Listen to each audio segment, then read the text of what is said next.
Phase 1 of a historic prisoner swap between the Palestinians and Israel got underway. But who are the winners and losers from this deal? And would it do anything to advance the peace process in the Middle East? This is Inside Story.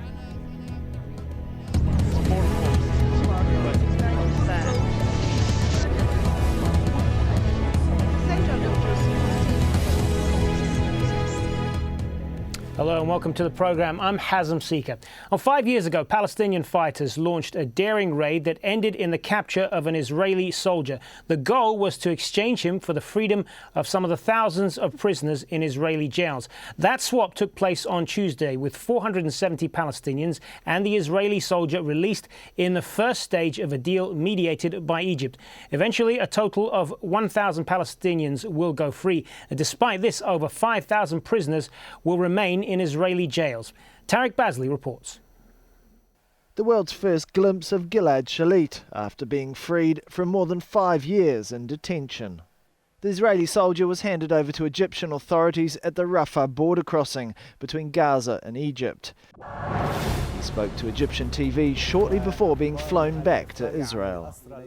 I hope this swap will help reaching a peace solution between the Israelis and the Palestinians and will boost the relations and cooperation between the two sides.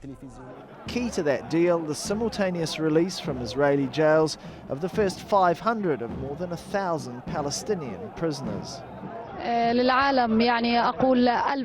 the world I say, 1,000 congratulations to all the brothers here, and 1,000 thanks to the Egyptian government and the mediators who saw this swap through. If it wasn't for them, we wouldn't be so happy.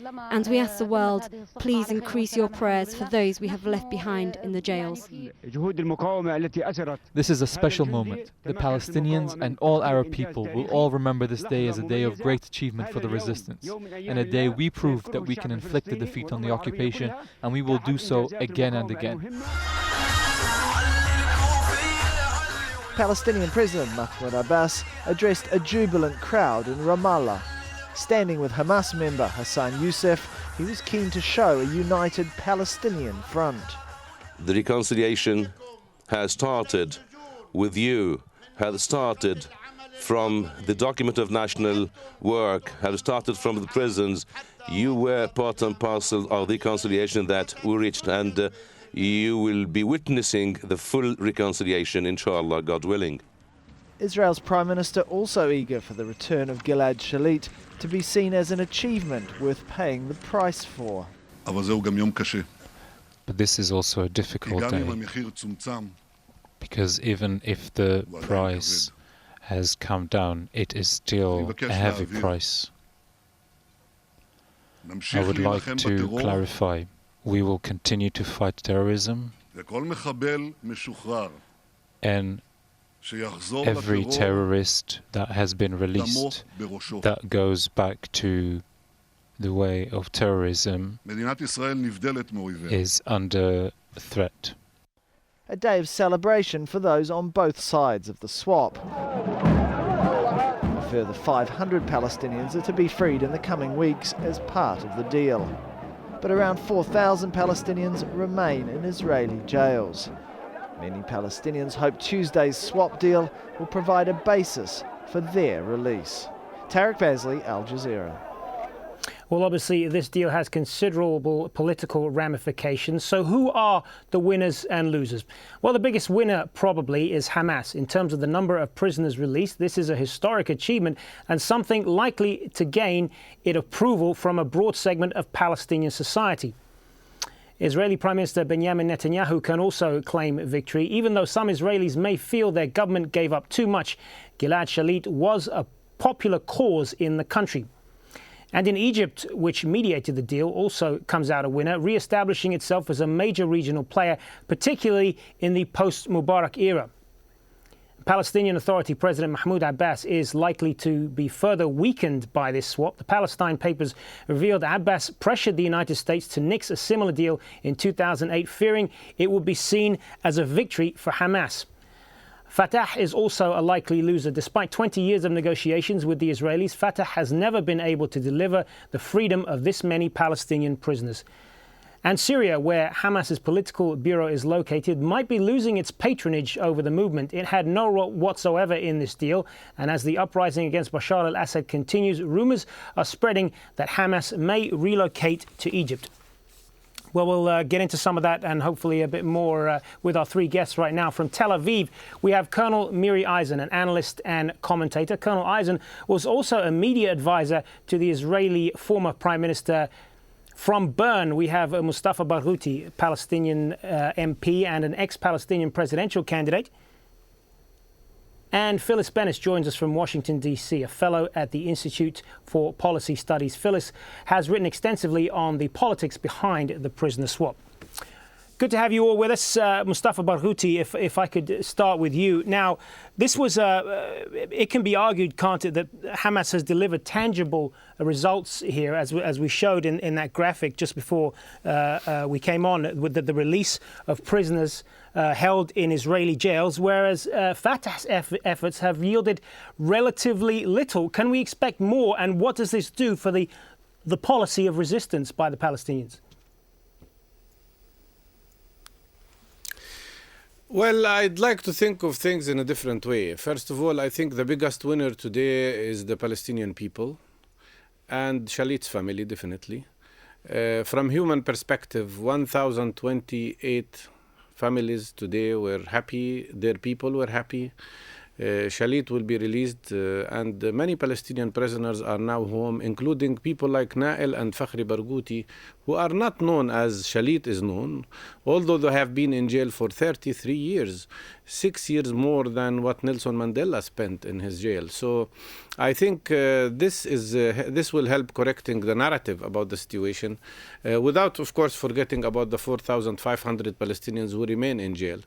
But of course, this also has proven that Palestinians cannot achieve what they need without resistance, without struggling. It doesn't have to be military resistance, and that's why I think today's deal will give a big push to what we are calling for, which is a strong development of popular nonviolent resistance, because negotiations alone, without changing the balance of power on the ground, will not lead to particular results. And I think we will see a boost of this kind of struggle and resistance. On the other hand, I believe what you had when we were in the United Nations, and the Palestinian bid at the United Nations definitely improved the status of President Abbas.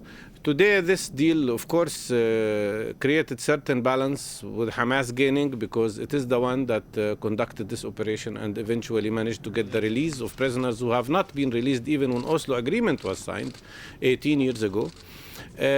In my opinion, all in all, this is good for the Palestinian people, because it re-established a certain useful and productive balance, which hopefully will now lead to more productive outcome in terms of Palestinian internal reconciliation and Palestinian unity. The fact that negotiations with Israel are practically looking hopeless because of Netanyahu's policy, and the fact that Palestinians have to try another way, and the fact that all factions today agree with nonviolent resistance, in my opinion now this would lead to greater opportunity for Palestinian internal unity, and this is good for the Palestinian people. Although it looks that Netanyahu has improved his status in terms of internal Israeli politics, but I think in the long run he is a big loser, because I think he had to bend down, he had to give up on, he broke all the taboos. This deal broke all the Israeli taboos, that certain prisoners cannot be released. People were released even although they live inside 48 in Israel. People from Jerusalem, people who have never been released even when there were peace deals like the guys I mentioned are now released.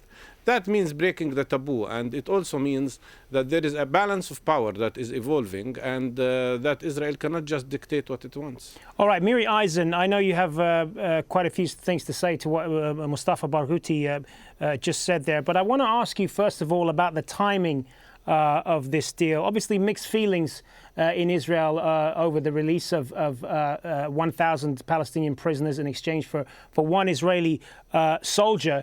But this was a deal that's been on the table for a long time now, for almost 5 years. Why now?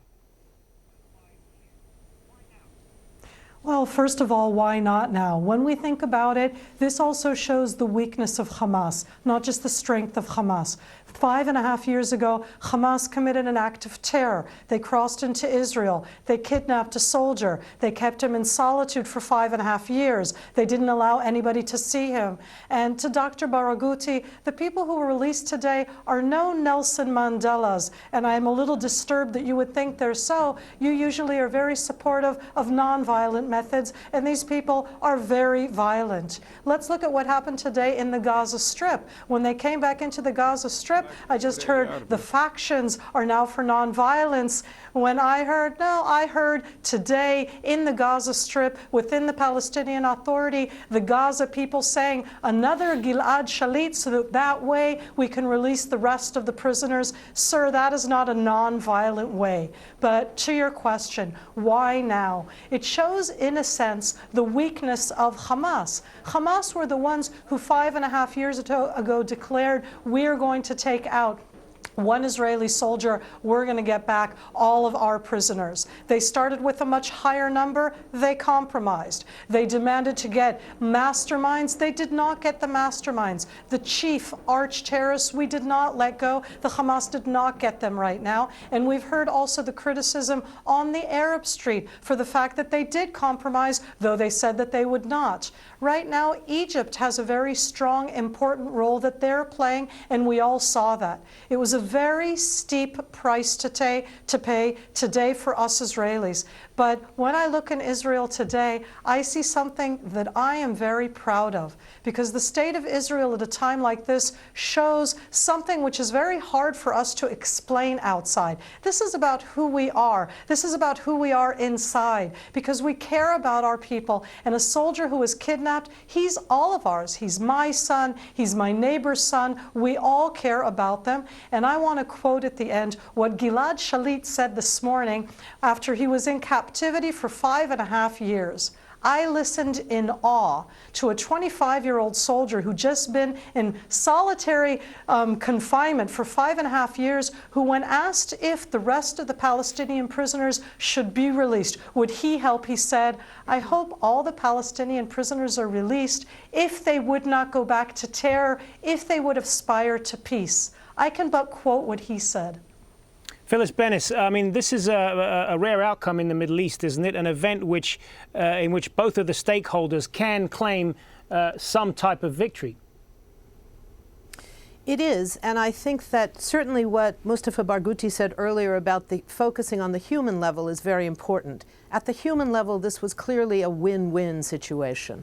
At the political level, I think it's far more nuanced. I think that one of the things that this demonstrated is the continuing vast disparity of power between the Israeli occupation and the Palestinians, who are the occupied population. Palestinians controlled the life of exactly one Israeli, a soldier.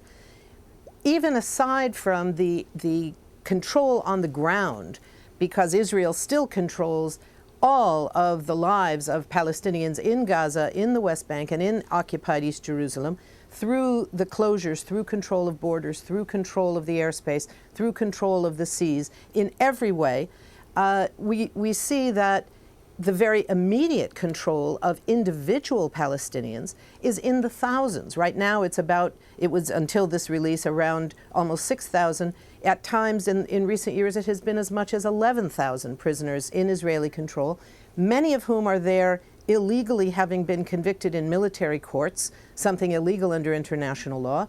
Others that have not been convicted at all, that are being held under administrative detention, also illegal under international law. They include elected parliamentarians of the Palestinian parliament. So, you know, the notion of an equal relationship here, I think, is not quite accurate. I think that there is a victory on both sides for those who negotiated, but I think it also reflects massive changes in the region and inside. I think that Prime Minister Netanyahu is facing the impact of the Arab Spring, which has left Israel far more isolated than ever before. He's also facing significant opposition internally.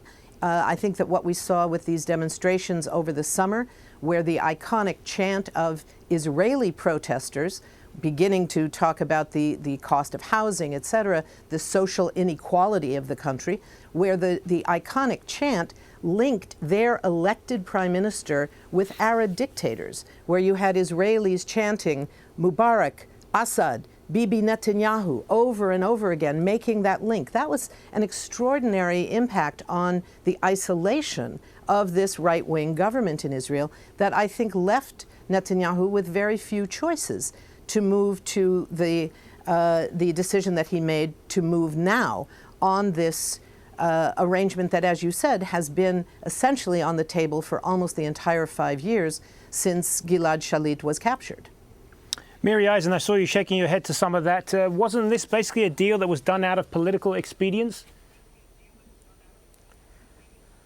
No, and I want to disagree with Phyllis, and I say this both not just from know-how, but what we all know. This was a negotiation that took 5.5 years. Phyllis, this is not what the Hamas wanted to achieve, and I don't think anybody thinks so. They started out by stating that they would take 3,000 prisoners and 1,500. And they want to end, Phyllis, let's be honest, and go open the Hamas charter. They don't want the end of occupation. They want the end of the state of Israel. But Israel is here, and we too have stated clearly as the state of Israel that we want to end the occupation. When we talk about the prisoners and when we talk about these issues, remember and put it into context. In Israel, 70% of Israelis want a two-state solution. When we talk about a win-win situation, I take today again as an example. In our hearts, we stated very clearly that today was what you said. It was a day where we felt human. We were happy for the human side of it. And yet here we are, the three of us, with three different political points of view, and we're arguing between the winners and the losers. And I ask the question here, can there be a win-win situation? The prisoners that we're talking about were not arrested in a rally. These are people who participated in acts of terrorism. They did diverse acts of terrorism, and one of the women released today, and I say of women, is a woman terrorist who led by hand a suicide bomber along Jaffa Street in Jerusalem. She showed him where the Sbarro pizza parlor was. She brought him inside. He exploded and killed 16 people, including 5 members of one family. She walked back to Jaffa Gate. She went from there to Damascus Gate. She got on a car. She went back to Ramallah. This is before there was a security barrier. That's Ahlam Tamimi. Who are your heroes? In this sense, I ask today, in Israel today, the ambivalence, that sense of both a beautiful day and a harsh day, is because we cannot look at these as heroes. We have a problem with the fact that the heroes that are there, Ahlam Tamimi is not Joan of Arc. This is a woman who knowingly took a suicide bomber. She's the one who walked in the Sbarro pizza parlor. She blew up there. She was released today. It's difficult for us. You've made your point on that, Colonel Eisen. I want to let Mustafa Barghouti respond to that. I'm totally unimpressed with this kind of propaganda. And obviously, what we heard just now is awful propaganda that should not be used. Actually, Shalit is not a criminal. The Palestinians are not criminals. It's Barak and people like Barak and Livni and also Netanyahu are the real criminals who insist on continuing occupation, insist on wasting the lives of both Palestinians and Israelis. And let me remind you that a big price was paid for this deal. 1,400 Palestinian people were killed in the Israeli invasion against Gaza. What do you call that? State terror or not? 420 of them were children. I think Israel was totally irresponsible. They even were risking Gilad Shalit's life by conducting a war on Gaza. He could have been killed in that war. And you didn't think of him as a human being. You thought only of power balance and military structures. And this should end. An easy way to achieve humanity here and to achieve equality is to accept Palestinians as equal human beings. You should ask yourself, why did you keep Fakhri and Nael Barghouti for 33 years in jail? Although Oslo Agreement was concluded. You ask the question why some Palestinians say we could have more soldiers so that we can release the rest of the prisoners. It's because of the message that Israel is sending. When we negotiate and sit on the table of negotiations for 20 years, we get nothing. When Shalit was caught, The Palestinians got 20% of the prisoners released. If Israel really wants to send a different message, I would encourage them today to release the rest of the prisoners, or at least release similar number of prisoners now on the basis of creating goodwill. That's the way to go. All right, let's put some of that back to Miri Eisen. It's a message of one thing, which is that they understand only the language of power. Just a second, we can also debate the rights and wrongs of this particular deal for a whole other show, probably. But I want to widen this out a little bit and talk about what this means for the wider issues in the Middle East and the political process between the Israelis and the Palestinians. Miri Eisen, is this just going to be a self-contained deal, or does it hold the potential for more agreement? Because the reality on the ground for so many Palestinians is continued occupation, continued settlements. We have in the Gaza Strip, we have a blockade that has gone on. None of that has changed as far as the reality on the ground. There's no question whatsoever that the deal that Israel arrived at, with mediation, not directly, initially with the Germans who were heavily involved, the Egyptians who concluded this deal, Israel concluded a deal to get back our kidnapped soldier. We released the soldiers. Hamas has not changed. And if there's anything that we saw clearly today, is that Hamas has not changed. In the reconciliation that you mentioned at the beginning between Fatah and Hamas within the Palestinian Authority, we did not hear any changes that go to changing the Hamas charter, recognizing any of the different kinds of agreements we've arrived at in the past. And in that sense, that has changed not at all. Israel has been very clear. Come back to the table and talk. Dr. Barghouti stated that it's all our fault. And I always wonder about that. When we sit down and we talked, sir, for 18 years, that's it? It's the Israelis' fault? How about a little self-consciousness? Because when I open up the Israeli TV, the Israelis talk of our own self-criticism. Let me just jump in here. Let me just jump in here for a moment. I know that there are very passionate feelings on both sides of this argument, and I recognize that. But I want to bring in Phyllis Bennis in on this and ask her the same question. Was this just a self-contained deal, one that worked for both sides at the right time? Or does it hold hope for further agreements? I think there's the possibility of further agreements once we see whether this agreement is going to be fully implemented. That's still a challenge. There are half the prisoners that were agreed to have not yet been released. We'll see. But I think it's very important that we not pretend that this is somehow the beginning of a new peace process. The 20-year peace process that began in Madrid has failed. The thing that was so important about the UN bid is not the particulars of it, but the general notion that it was challenging the 20-year-long stranglehold of the United States, in which accepts the Israeli red lines, accepts Israelis' power, and accepts this vast disparity of power between occupied and occupier, which is the reason that those talks have failed. Until we have talks that are grounded not on maintaining Israeli power and U.S. dominance of the peace process, but talks that are based on international law and human rights, equal for all, on all sides, those talks are not going to go anywhere. And I don't see any evidence, based on this prisoner exchange, that there is any new interest on the Israeli side of new talks that would be rooted not in a U.S.-backed process in which their red lines are respected and the Palestinians are expected to make all the concessions, but rather the notion of an entirely different peace process based on international law and human rights. I simply don't see the evidence of that. I think that one of the things that we are seeing here is a very immediate reflection of the massive changes that are going on in the region and globally, where there are pressures on all the political leaders. There are certainly pressures on Hamas and on Fatah, as well as pressures on the Israeli government and pressures on the region resulting from the Arab Spring and the extraordinary defeat of dictatorships around the region. That has also limited U.S. capacity to intervene in these matters. And on that note, we are going to have to leave it. We are unfortunately out of time. I know we could certainly spend a lot more time talking about this issue, and we probably will at some point. But for now, I want to thank all of our guests for taking part. Miri Eisen in Tel Aviv, Mustafa Barghouti in Bern, and Phyllis Bennis in Washington. Many thanks for your time. Thank you. Thanks for watching this edition of Inside Story. A reminder just before we go that you can email us with your comments on this and any other topic on Inside Story at aljazeera.com. The latest news is up next. Bye for now.